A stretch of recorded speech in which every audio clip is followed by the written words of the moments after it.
marque leader sur le marché français du prêt-à-porter pour enfants. L'enseigne propose des collections ludiques et colorées, racontant des histoires imaginaires. Qualité, complicité, gaieté et fantaisie sont des valeurs phares de la marque. On essaie de faire en sorte qu'un franchisé soit quelqu'un qui puisse être beaucoup plus impliqué dans un projet d'investissement, dans une compréhension de l'adhésion à une franchise, et qui en même temps soit quelqu'un qui ne soit pas uniquement en reconversion, mais qui soit aussi dans un acte de développement et d'adhésion à une marque. En fait, en quelque sorte, on essaie de trouver des franchisés qui puissent être formatés, si l'on peut dire, à un certain niveau de distribution et rentrer dans un cadre de politique générale. Alors, on n'est pas figé sur une expérience particulièrement ciblée par rapport à notre activité. On va pouvoir trouver des franchisés qui viennent d'horizons multiples, qui sont aussi bien des personnes qui étaient dans un aspect bureautique que des personnes qui viennent du commerce. Ce qu'on cherche avant tout sont des personnes qui ont premièrement une capacité d'investissement, puisque c'est la base de l'ouverture d'une franchise, un potentiel effectivement de compréhension d'un changement de vie, c'est important. Et à ce moment-là, on arrive à trouver des franchisés qui sont sur une optique inhérente à la nôtre, et qui peuvent arriver à trouver un retour d'investissement cohérent par rapport à notre activité. Il y a deux axes de formation. Le premier axe de formation, il est in situ en magasin directement.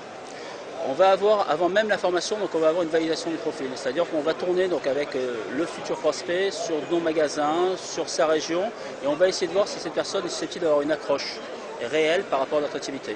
Alors, en dehors de cette accroche, une fois que l'approche est validée, on va l'amener à une première formation de terrain, pour véritablement voir s'il peut dupliquer la fibre commerciale qu'on a ressentie à l'activité journalière sur le terrain.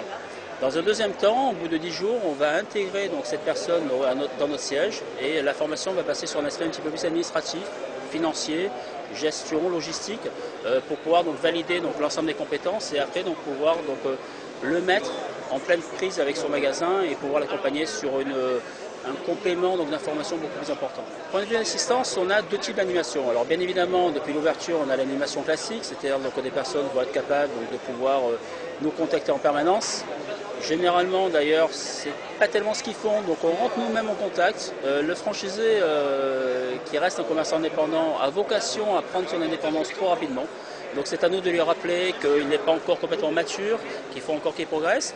Et après, on a des équipes qui tournent sur le terrain, en plus de nos équipes administratives, et qui permettent d'avoir à peu près une visite toutes les 3 semaines à un mois. Et ça fait d'ailleurs partie d'un aspect très important de notre contrat, l'accompagnement terrain. En dehors de ça, nous avons 2 réunions annuelles qui permettent de recevoir l'intégralité ou la grande majorité de nos partenaires franchisés, affiliés et nos équipes en succursale, qui créent un mix très intéressant pour les clients et pour l'unité du réseau et qui permet à tout le monde de pouvoir échanger et de pouvoir enregistrer des axes de progression ou de pouvoir nous poser à nous aussi des axes de progression par rapport à leurs attentes.